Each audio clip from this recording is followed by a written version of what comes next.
Hot cake mix dahil brand. Try natin kasi ginagamit talaga namin ay yung Maya hot cake. Let's see kung masarap.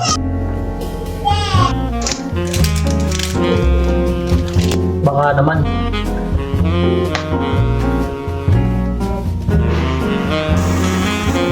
Next one. May umiiyak pa sa tabi ko. Ito ginagawa natin, sausawan. Kaso nga lang walang butter. Masarap sa pag may butter pa eh.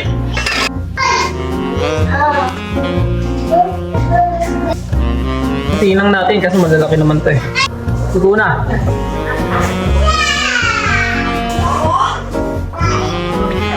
Kaya natin mga brown sugar. Haluhaluin lang. Sarap sana kung may butter eh. Maging sausawan natin. British accent ah. Yan sa loob. Yan ah. Kaso walang butter. Tingin. Sarap din eh na. Wala lang butter.